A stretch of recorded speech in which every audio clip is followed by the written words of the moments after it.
back to my channel. This video for class 8th and chapter 3 understanding the quadrilateral.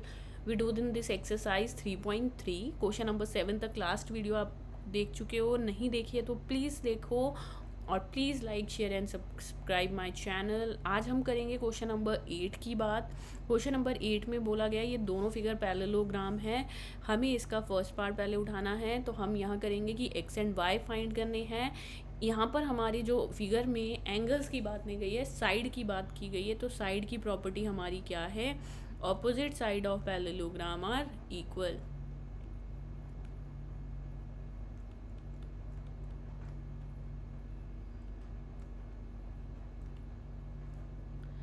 अगर इसकी opposite side equal है तो पहली side आपके पास है S G which is equal to N U. Value डालते हैं, एस जी है 3x एंड एन यू है 18।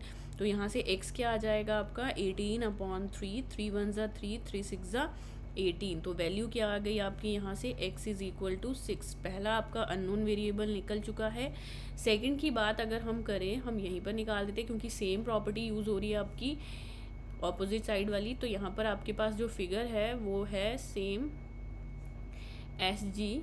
आपने एस जी यूज़ कर लिया, अब हम एस एन यूज़ करेंगे। एस एन किसके इक्वल होगा? जी यू के इक्वल होगा। तो एस एन की वैल्यू है 26 एंड जी यू की वैल्यू है आपकी 3y - 1। Opposite side are equal in parallelogram. तो 26 में ये 1 ट्रांसपोज होके आपका यहाँ के क्या करेगा? 1 + 1 बना देगा। तो ये आ जाएगा y is equal to 26 + 1 27।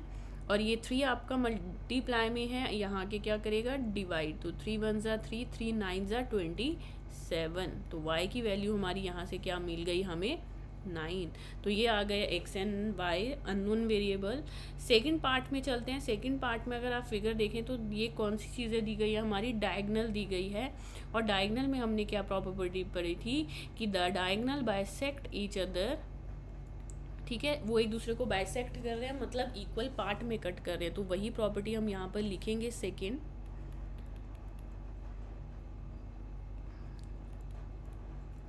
Diagonal bisect each other. अगर वो एक दूसरे को कट कर रहे हैं इक्वल पार्ट में, तो हमारे पास दोनों में से कौन सा पार्ट किसके इक्वल आ जाएगा? सी 16 होगा x + y के इक्वल, 20 होगा y + 7 के इक्वल। तो आप किसी भी पेयर को पहले लिख सकते हो। तो हम लिख रहे हैं यहाँ पर y + 7 है आपका 20 के इक्वल। तो यहाँ से y कितना आ जाएगा? 20 - 7 that is your how much? 13। तो y तो निकल गया हमारा एक डायगनल। अब चलते हैं दूसरे डायगनल की बात करते हैं हम। यहाँ से दूसरा डायगनल हमारी वैल्यू दे रहा है आपका x + y is equal to 16। तो y की वैल्यू 13 हम निकाल चुके हैं। तो x यहाँ से क्या आ जाएगा? 16 - 13। तो x की वैल्यू आ जाएगी 3।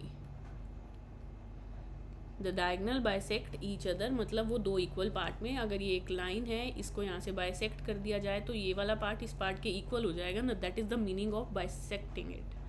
This is about the question number 8। Now we come to the question number 9। Question number 9 है, ये एक पैरेललोग्राम है, दो बन रहे हैं। एक आपका जो बन रहा है वो ये वाला बन रहा है। दोबारा से इसको चेक कर लो।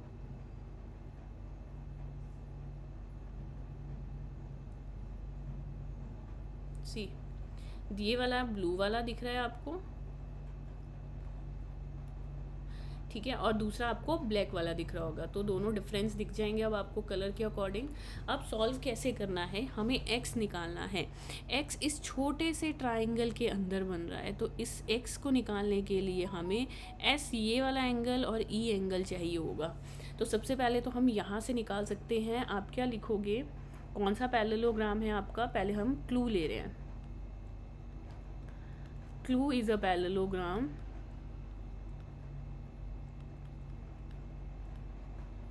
क्लू एक पैरेललोग्राम है जो ब्लू कलर से मैंने शेड किया है। तो L अगर 70 है तो E कौन सा एंगल आ जाएगा? Angle L is equal to angle E। Why these are equal, opposite angle are equal. Opposite angle are equal. Property लिख दी हमने, सॉरी। तो यहाँ से एंगल L 70 है तो एंगल EB कितना आ जाएगा 70 डिग्री। हम इसको यूज़ करेंगे अपने ट्राइंगल में। तो ये आ गया फर्स्ट। अब हमें E तो मिल गया, अब हमने S निकालना है। S कैसे निकलेगा आपका, अगर आपको याद हो हमने पैरेललोग्राम में कोई इंटीरियर प्रॉपर्टी पढ़ी थी, तो यहाँ पर आ जाएगा। अब हम कौन सा वो ले रहे हैं, रिस्क ले रहे हैं, RISK। Risk is a parallelogram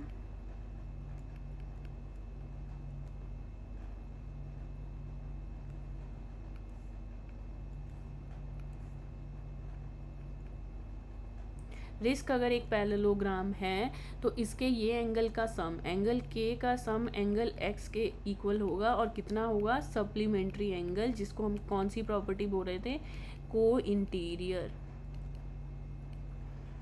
ठीक है, तो यहाँ से हमारे पास S मिल जाएगा। एंगल S कितना है, K की वैल्यू डालेंगे हम 120 डिग्री, तो एंगल S कितना हो जाएगा आपका, angle S is equal to 180 degree minus 120 degree, which means angle S is equal to 180 minus 20 60 degree. तो ये दो वैल्यूज़ हमारी निकल गई है हमारे ट्राइंगल के अकॉर्डिंग। तो अब हम लगाएंगे angle sum property of triangle. Angle sum property किस में लगेगी, angle sum property angle E plus angle S plus angle X which is equal to 180 degree. Values डालेंगे और जिससे हमारे पास क्या मिल जाएगा, हमारा X का एंगल मिल जाएगा।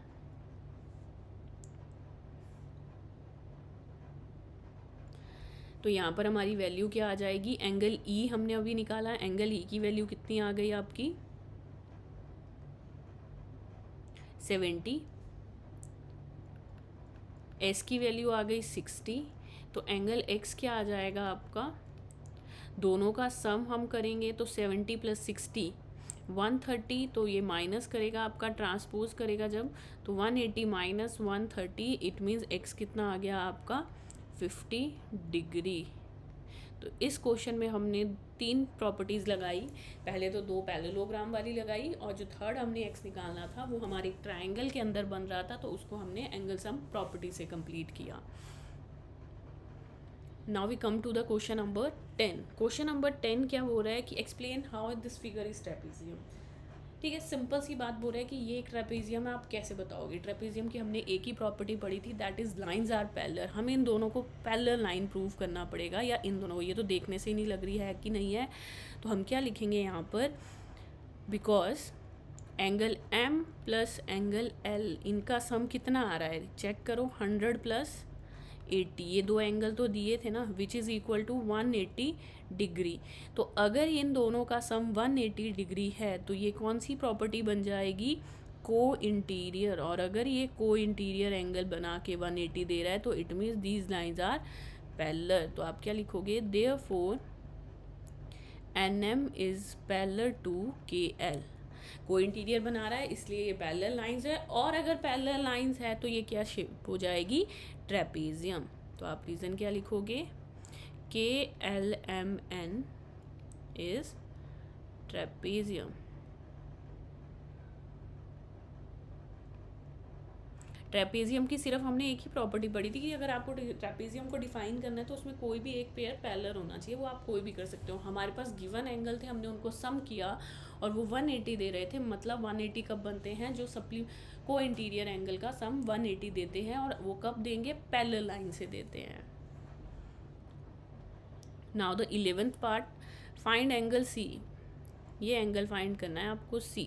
इफ़ AB ये लाइन इस लाइन के पैरेलल है, तो ये दोनों पैरेलल लाइन है, तो इन दोनों एंगल का सम कितना हो जाएगा आपका 180 डिग्री। को इंटीरियर प्रॉपर्टी जो अभी हमने लास्ट क्वेश्चन में भी लगाई, हम क्या लिखेंगे, AB पैरेलल है आपका CD के, ये हमें गिवन है, और अगर ये पैरेलल लाइन है तो एंगल B और एंगल C का सम कितना होना चाहिए, 180 डिग्री, बाय विच प्रॉपर्टी, को interior.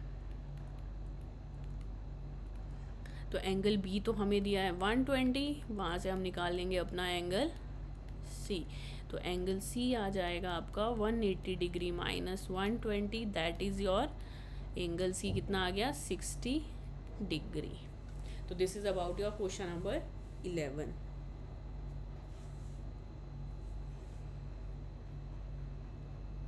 Now we goes to the last question of this exercise, question number 12. Question है find the measure of angle P, this one angle, और S, ये वाला एंगल. ये तो दिया हुआ है, ये क्या दिया है आपको, 90 degree. Yes. SP is parallel to RQ. If you find MR, is there more than one method to find P? P find करने के लिए कोई एक और मेथड है? हाँ जी बिल्कुल है. पहले तो हम इन दोनों में, ये लाइंस पैरेलल है, SP पैरेलल है RQ के. अगर ये दोनों पैरेलल लाइन है तो ये को इंटीरियर एंगल बनाएगी SR के साथ, PQ के साथ. तो angle S plus angle R is equal to 180 degree. तो रीज़न आ जाएगा को इंटीरियर.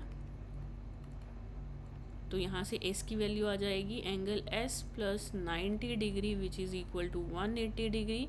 तो S हमारा आ गया 180 डिग्री माइनस 90 डिग्री. देखो को इंटीरियर, लास्ट के तीनों क्वेश्चन में हमने को इंटीरियर लगाई है. तो याद रखना है को इंटीरियर कहाँ लगेगी, जहाँ पैरेलल लाइंस होती है.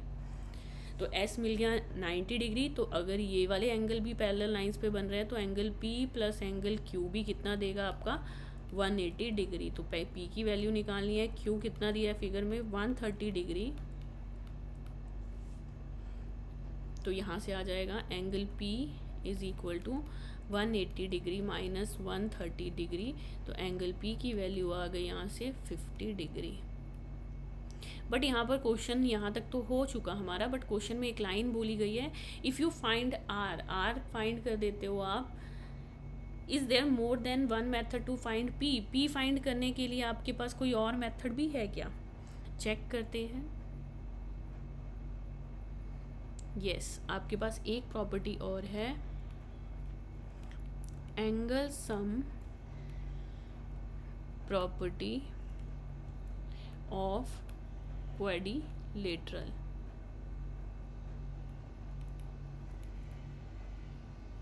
क्या होगी कि तीनों एंगल का sum, angle P, angle Q, angle R, angle S, इन चारों एंगल का सम कितना होगा, 360 डिग्री. जैसे ट्राइंगल का पढ़ते हो ना आप, angle sum property of triangle 180, वैसे क्वाड्रिलेटरल का कितना था, हमने प्रॉपर्टी भी पढ़ी है, दैट इज़ योर 360 डिग्री. हमें एंगल P निकालना था. एंगल Q अभी हमने गिवन है फिगर में 130, R हमारे पास था फिगर में 90, S हमने निकाला 90. यहाँ से भी देखो अगर P की वैल्यू सेम आती है तो ये आ जाएगी आपकी, add all these number, 90 plus 90 180, 180 plus 30 आपका कितना आ जाएगा, 310. तो ये आ जाएगा आपका which is equal to 360 degree. तो angle P which is equal to 360 degree minus 310 degree. तो एंगल P की वैल्यू आ गई आपकी 360 माइनस 10, 50 डिग्री. तो देखो दोनों से हमारी P की वैल्यू सेम आ गई ना, चाहे हमने मेथड चेंज किया. तो ये आ गया हमारा सेकंड मेथड. तो ज़रूरी नहीं है कि एक ही मेथड से क्वेश्चन होगा, सेकंड से भी हो सकता है, वो आप पर डिपेंड करता है आप कैसे ज्योमेट्री में अप्लाई करते हो.